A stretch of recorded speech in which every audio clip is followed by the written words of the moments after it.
Tahukah anda, kadar penagih dadah di negara Malaysia semakin meningkat.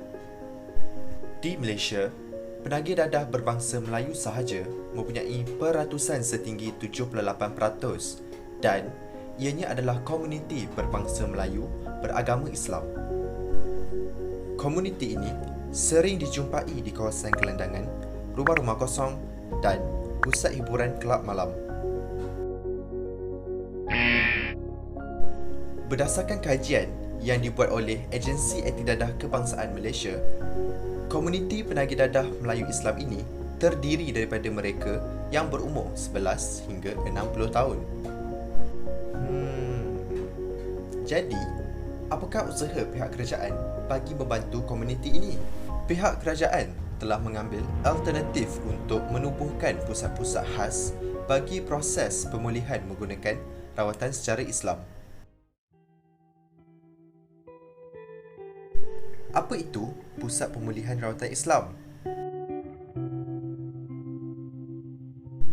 Pusat Pemulihan Rawatan Islam merupakan sebuah pusat yang menyediakan rawatan 100% secara Islam untuk penagih dadah berbangsa Melayu beragama Islam.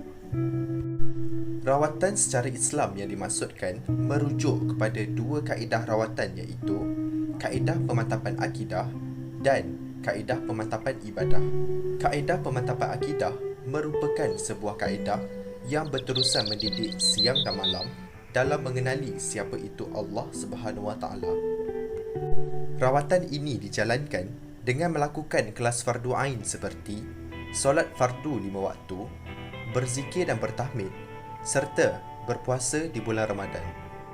Selain itu juga, rawatan ini menjalankan aktiviti usrah yang mana terdiri daripada kisah sirah Nabi, keluarga dan sahabat.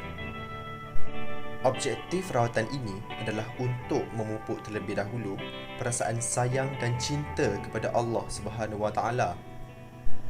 Kaedah rawatan ibadah pula merujuk kepada aktiviti mengabdikan diri kepada Allah Subhanahu Wa Taala. Rawatan ini dijalankan dengan melatih diri seperti aktiviti qiyamul lail yang terdiri daripada solat taubat dan solat hajat secara berjemaah. Selain itu, terdapat juga program mengaji yang mengajar bacaan Iqra' dan Muqaddam serta hukum tajwid Al-Quran. Di akhir rawatan ini, beberapa kesan dan kelebihan boleh dilihat melalui kaedah rawatan Islam. Terdapat 5 kesan yang dapat dilihat iaitu: yang pertama, peserta fasih membaca ayat Al-Quran. Dengan membaca Al-Quran, ia membantu dalam menenangkan fikiran daripada permasalahan hidup. Yang kedua, peserta sedar akan kepentingan solat. Ibadah solat mampu mencegah diri daripada perbuatan mungkar dan mendekatkan diri kepada Allah Subhanahu Wa Taala. Yang ketiga, peserta mahir menulis dan membaca tulisan jawi. Dengan kemahiran ini, peserta dapat memahami teks-teks agama dengan lebih mudah. Yang keempat, peserta akan sentiasa melakukan ibadah kepada Allah Subhanahu Wa Taala. Dengan melakukan ibadah, peserta dapat menambah keyakinan diri terhadap keagungan Allah Subhanahu Wa Taala.